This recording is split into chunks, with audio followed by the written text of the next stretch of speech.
Welcome back to the deep dive. Today we're shifting gears completely. It's a massive shift. Right, because usually we're, tearing apart the latest tech IPOs, or we're trying to make sense of global supply chains. Geopolitical trade deal. Exactly, the heavy stuff. But today we are going to pull up a very comfortable wingback chair, maybe stoke the fire a bit, and pour a cup of tea. I like the sound of that. Because we are looking at a figure who, on the very surface of it, seems like the absolute definition of harmless. Harmless is the word she relies on, though, isn't it? I mean, it's her primary weapon. It really is. We are talking about Miss Jane Marple. The ultimate amateur sleuth. Right. But we aren't just doing some basic book review of a generic mystery here. We want to do a deep dive into the actual mechanics of how this character operates. Yes. We're looking specifically at her origins in the short story collection. I think it's often titled The 13 Problems. The 13 Problems, yeah. Or sometimes the Tuesday Night Club, depending on where you are. Right. And my mission for this deep dive really is to figure out how she does it.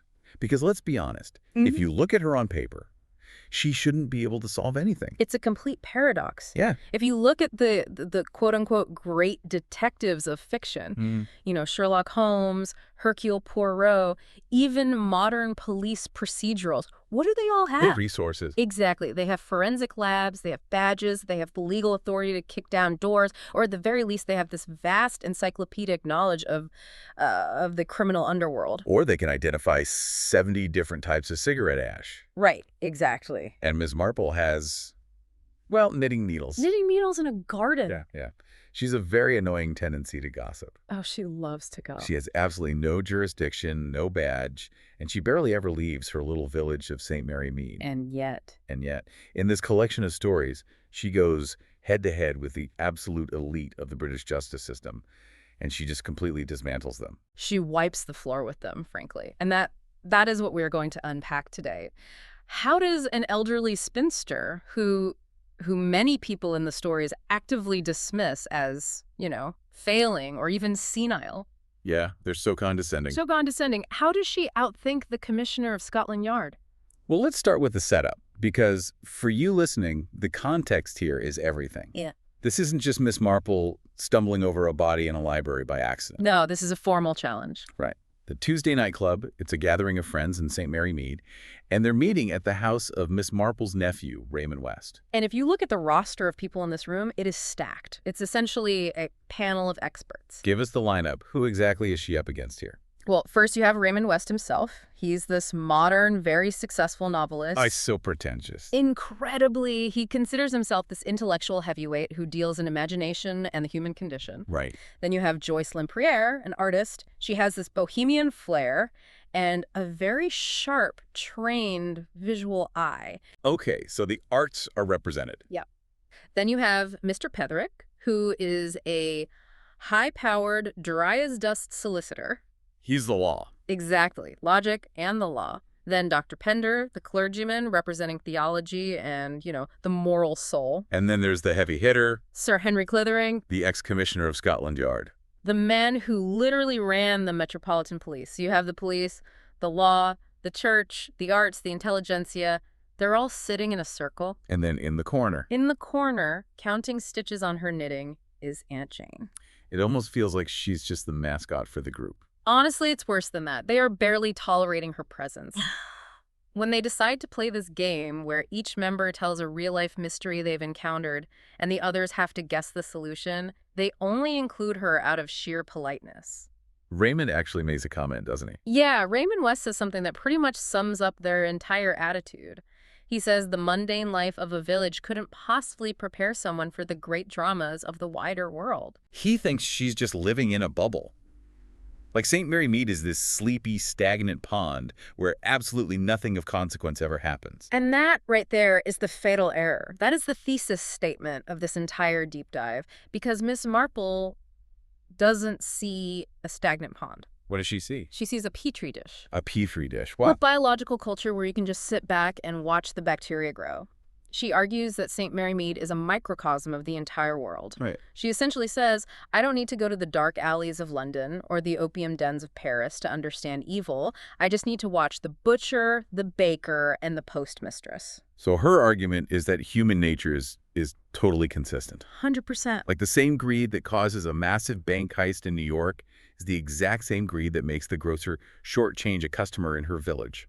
The scale is different, but the mechanism is identical. That is fascinating. So if you truly know, and I mean deeply know, a handful of people in a small town, you basically know everyone in the world. Precisely. You've seen every single archetype of human vice and virtue. Which brings us to the absolute core of her method. We're calling this the village parallel. And I want to spend some time here because in the book, it starts off seeming like a complete joke. It really does. In the very first story, the Tuesday nightclub, Raymond West is pontificating. As usual. As usual. He's talking about unsolved mysteries and the power of the writer's imagination to see the truth. He's trying to be very profound. And Miss Marple interrupts him. She interrupts him to talk about shrimp. Which, okay, if you're a casual listener or if you're Raymond in that moment, that sounds like senility, right? Absolutely. It's like, oh dear, Aunt Jane is losing the plot. We're talking about murder and she's bringing up seafood. Raymond is literally rolling his eyes. But let's look at the actual story she tells. It's about Mrs. Carruthers. Okay.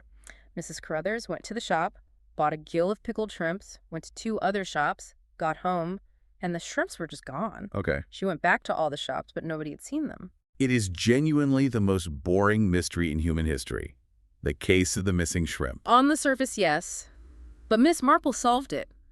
And her point in bringing it up wasn't to bore them. It was a flex. A flex. Yes. She was telling Raymond, you are looking for grand passions and dramatic gestures. I am looking for the glitch in the matrix. Ah.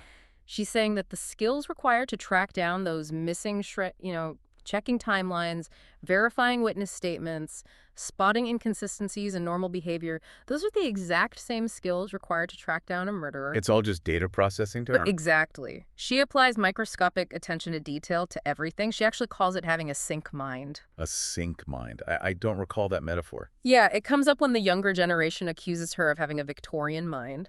Which they definitely mean as an insult. Oh, yeah, implying she's repressed or a prude or just naive about the quote-unquote real world. But Miss Marple leans right into it. She says, yes, like a sink. Meaning what, exactly? Well, what is a sink? A sink is Right. where you wash the dirty dishes. It's not romantic. It's not pretty. It's where all the grit and the grime and the dirt go. Oh, wow. She's saying her mind is a receptacle for the most unpleasant truths of life. She defends gossip and tittle-tattle really aggressively. Which is funny because most people say gossip is awful, it's unreliable, it's mean. Miss Marple completely disagrees. She argues that tittle-tattle is true 9 times out of 10. Which is a terrifying statistic if you live in a small town. Truly terrifying. But for her, it's just a database. She processes the social data of the village, she notices the patterns, and this is where that village parallel goes from being this funny little quirk to a completely lethal weapon. Can we see this in action? Because it's one thing to say, hey, that guy acts like the butcher. But how does that actually solve a complex crime? Sure, let's look at the story, the 4 suspects.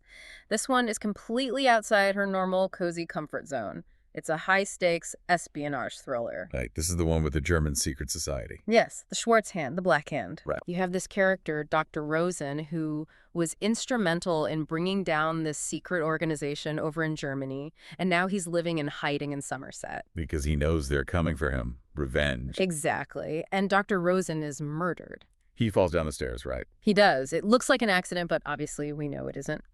And there were 4 suspects in the house.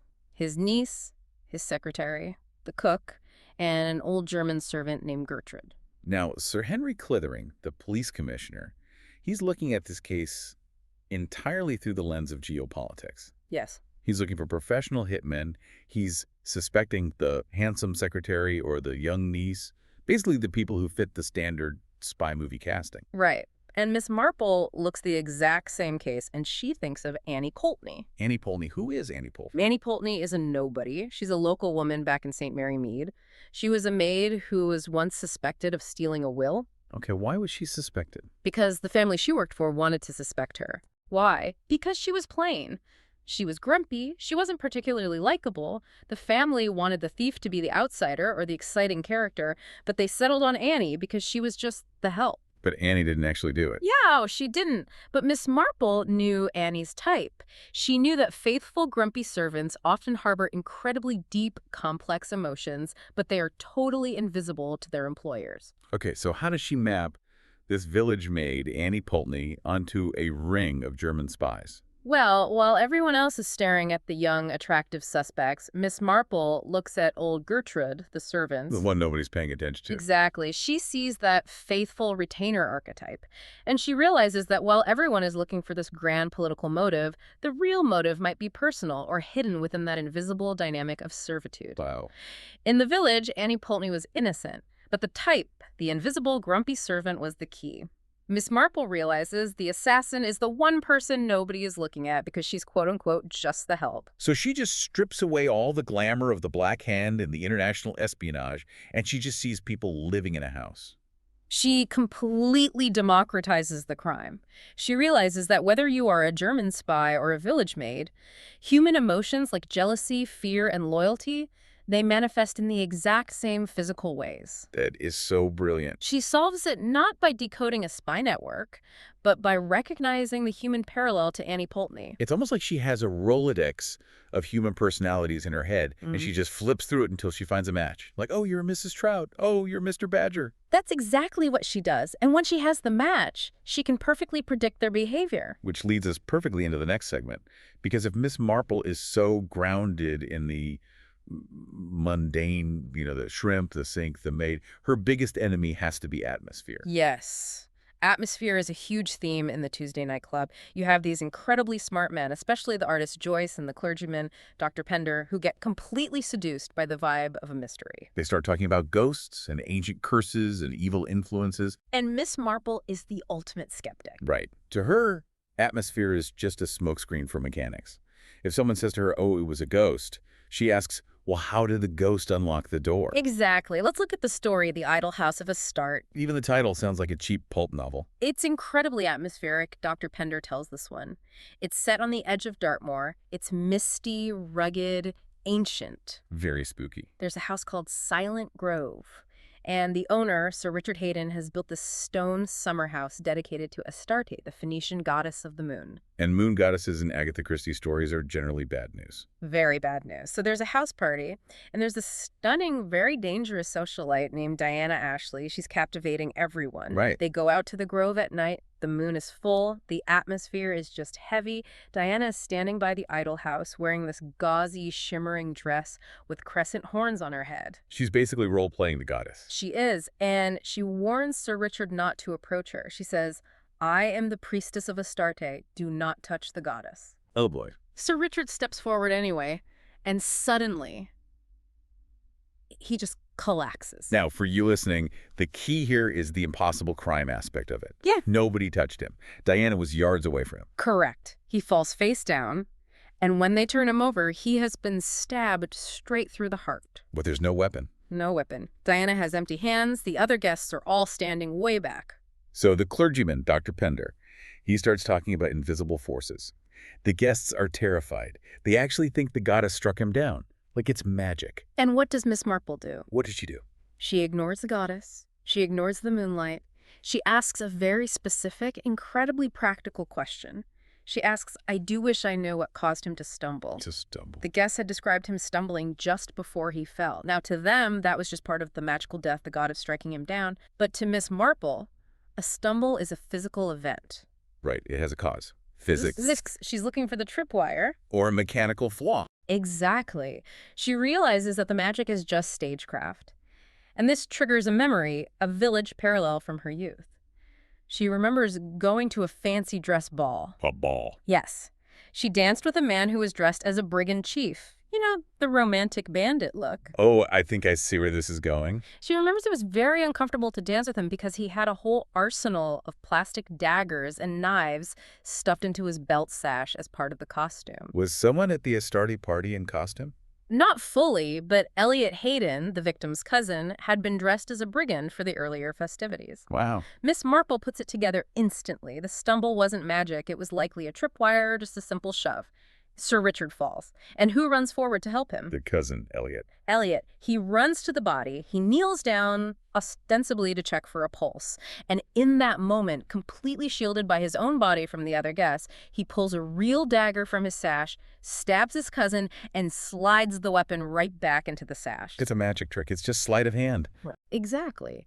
While everyone is staring at the beautiful woman in the moon dress, which is the distraction, the man in the shadows does the dirty work. So she pierces the supernatural fog just because she remembers how uncomfortable it was to dance with a guy wearing a belt full of fake knives. She completely deconstructs the atmosphere to find the mechanics. That is incredible. And that brings us to another supernatural case, which honestly I think is actually a lot scarier.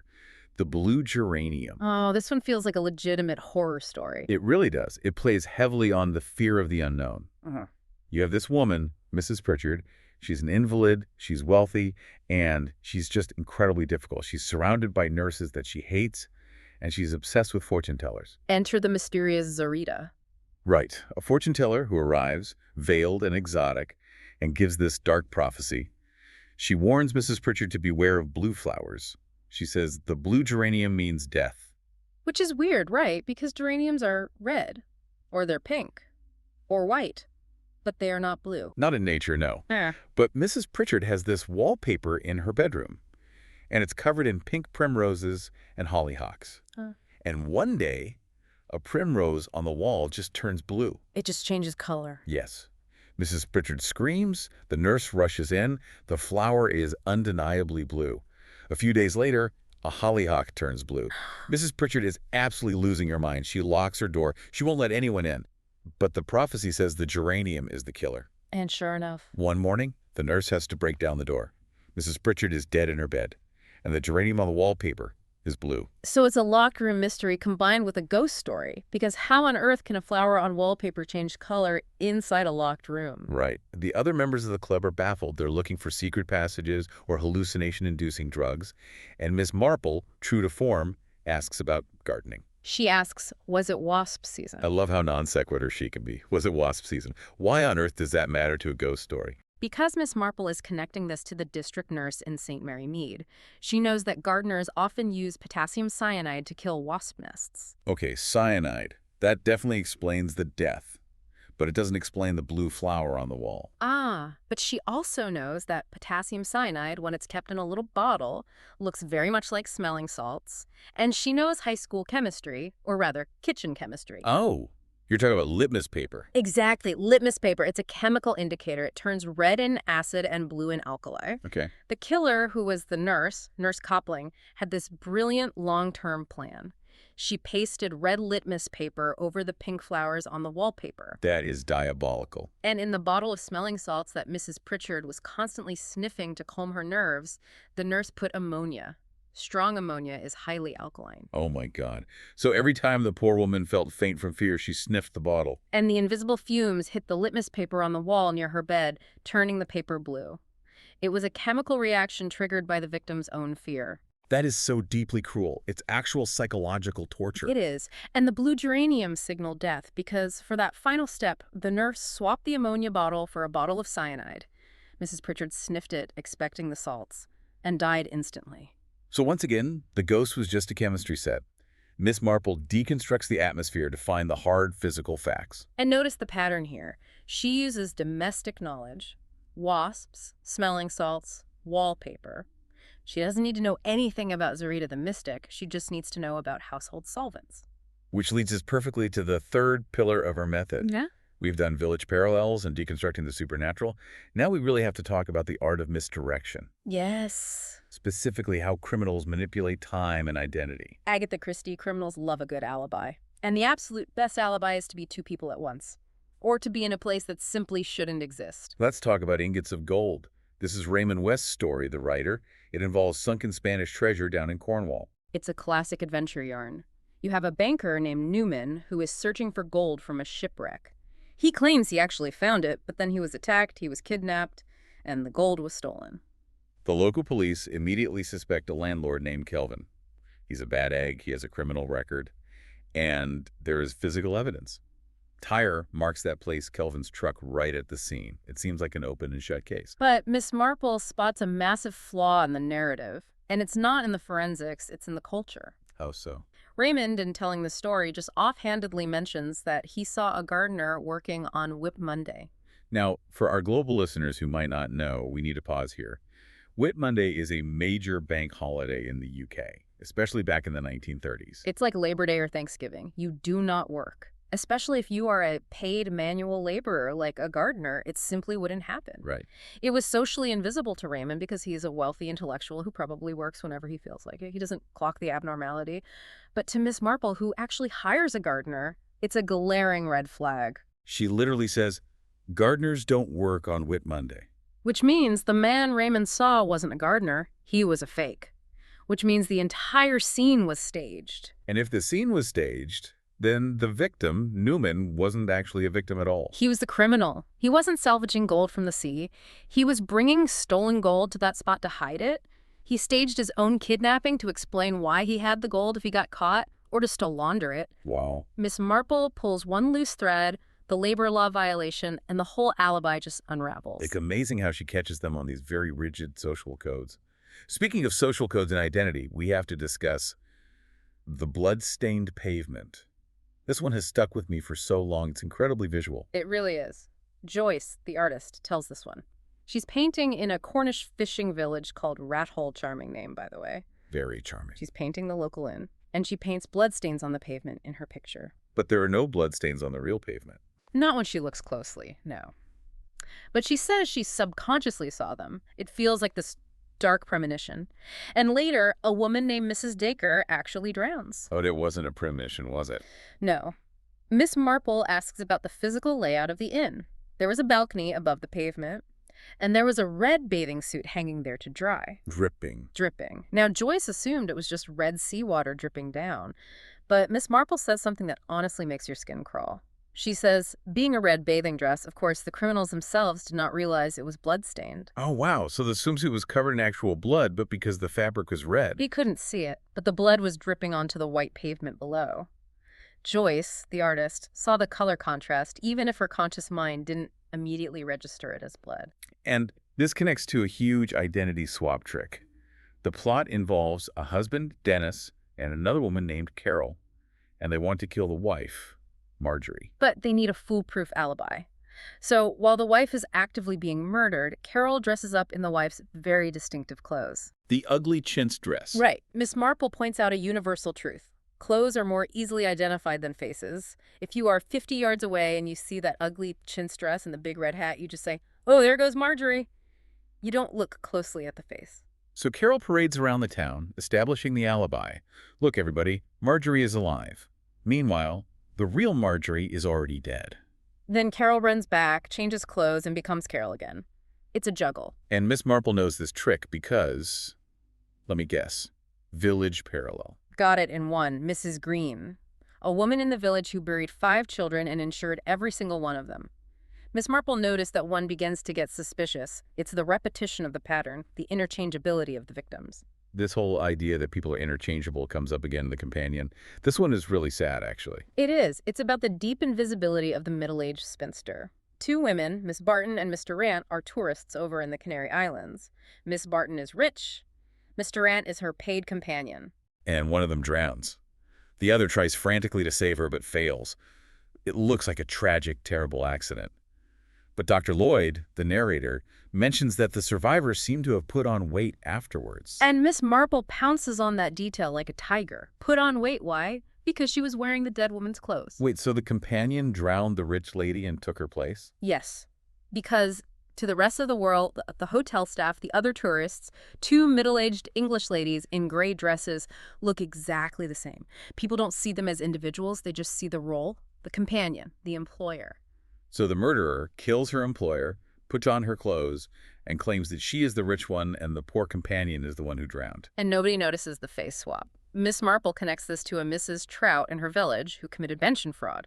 She claimed old age pensions for dead women because, as she bluntly put it, one old woman looks like another to outsiders. That is chilling self-awareness from Miss Marple. She knows she is invisible. She knows people don't look at her face. And she uses that exact knowledge to catch killers who rely on that same invisibility. It's her camouflage. She is a wolf in sheep's clothing hunting other wolves. Let's move to segment 4. We've talked about physical disguises. What about legal disguises? Motive versus opportunity. This is a classic locked room puzzle, but it's really a locked safe puzzle. Mr. Petherick, the lawyer, tells this one. A wealthy client, Simon Claude, falls under the influence of a spiritualist, Mrs. Spragg. The classic undue influence case. Yes. Simon Claude decides to rewrite his will, leaving everything to Mrs. Spragg and completely cutting out his own family. Petherick draws up the will. He watches Simon Claude sign it. He seals it in an envelope and puts it in his coat pocket. So the will is done. The family is ruined. But for a brief moment, Petherick's coat is left unattended. Mrs. Spragg has a chance to get to it.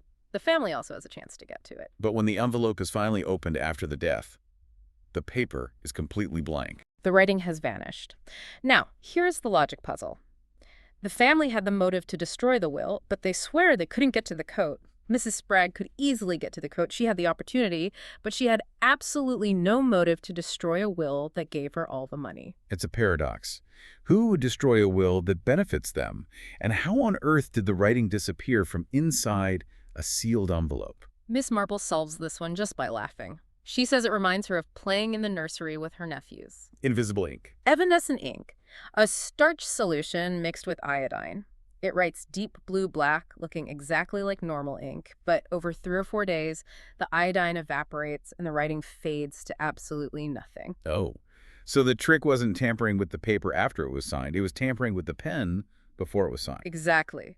The nephew, Philip Garrod, swapped the lawyer's fountain pen for one filled with this trick ink. The old man signed the will with the trick pen, the lawyer sealed it up, and nature just did the rest. That is brilliant. The nephew used the lawyer as the mechanism of destruction. He didn't need opportunity at the time of the signing. He created a time-delayed sabotage. It teaches us to question the very tools we use. We assume a pen is just a pen. Miss Marple assumes nothing. Now, expert, we're getting into much darker territory here. Segment 5. We call this Miss Marple's cold justice. Because she's not just solving puzzles for fun, is she? She actually believes in hanging. Oh, absolutely she does.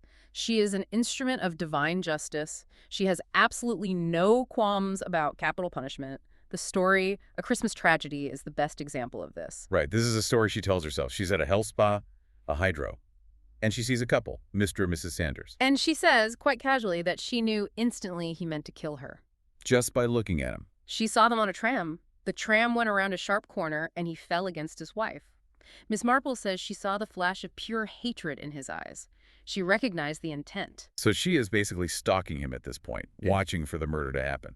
But Mr. Sanders is clever. He knows he needs a rock-solid alibi, so he orchestrates this complex deception involving the time of death. This is the one of the hat, right? The hat clue is key.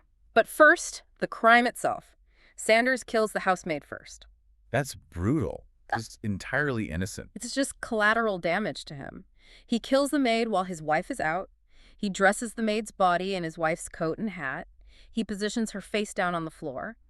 Then he brings witnesses to the door and says, "Oh no, my wife is dead." So the witnesses establish the time of death, but it's the wrong body. Right. Then once the police are called and he has his fake grief moment, he goes back in, disposes of the maid's body, often hiding it or dumping it, waits for his real wife to come home, and kills her. It's a shell game with human bodies. But he messed up with that. Yes. When Miss Marple saw the quote-unquote body of the maid, she noticed the wife's hat was lying on the floor beside the head, not on the head. Why does that matter so much? Because the maid had shingled hair, a very short, modern bob. The wife had a large, old-fashioned bun of hair. The wife's hat was specifically sized to fit over a big bun. When Sanders tried to put it on the maid's small, shingled head, it would have slipped right down over her eyes. It was too big. They couldn't make it look natural. Or conversely, if the hat relied on the bun to stay pinned, it wouldn't stay on at all. The physics of the hat didn't match the head.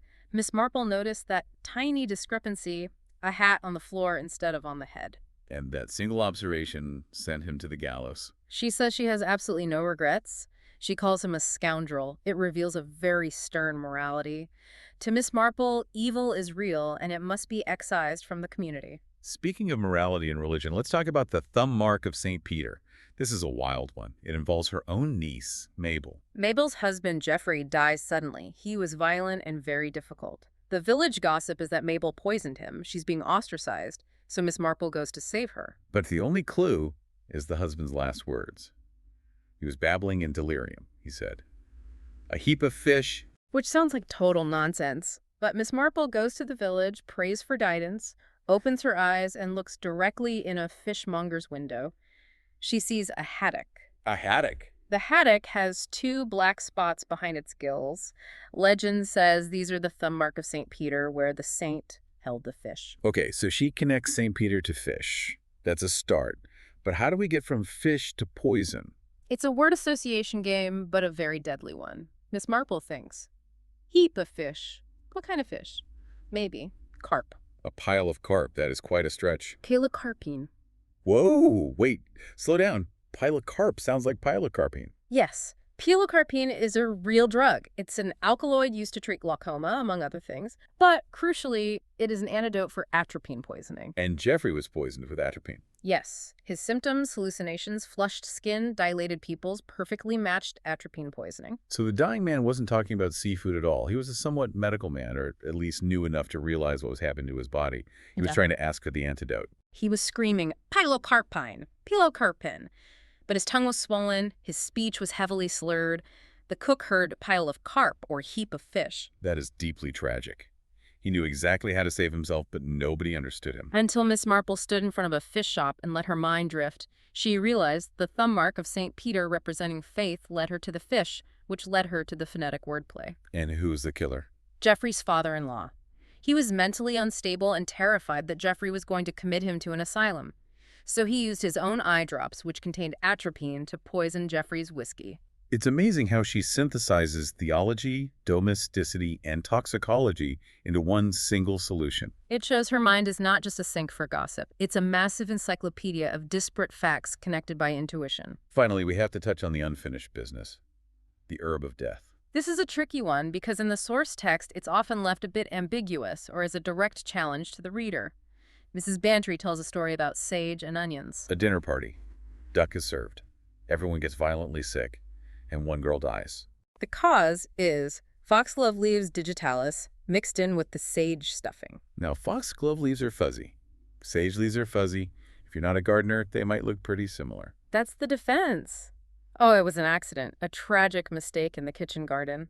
But as we know, in Miss Marple's world, there are no accidents. Especially not involving digitalis. Exactly. If we apply the Marple method, we look at who picked the leaves. Was it the ward, Sylvia, or the companion, who actually stood to gain? Digitalis is a heart drug.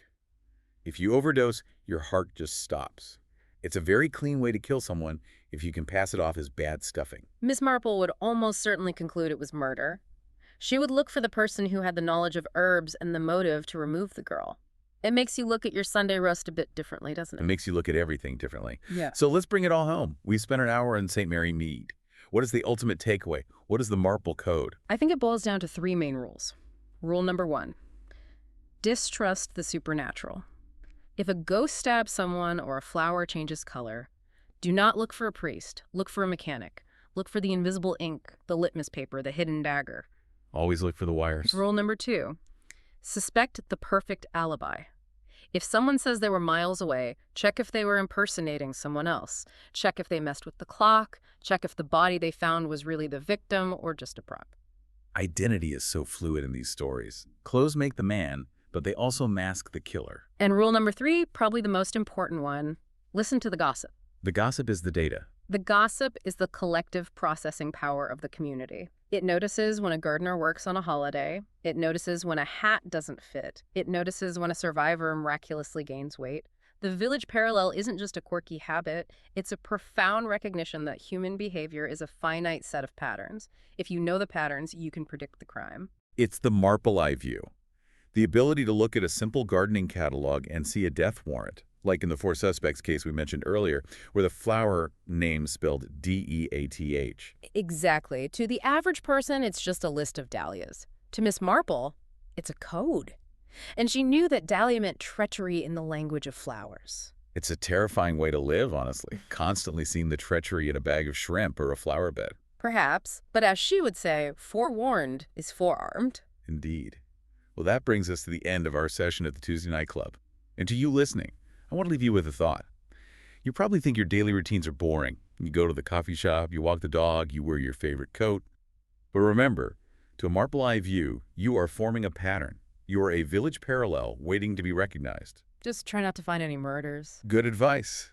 Thanks for listening to The Deep Dive. We'll see you next time.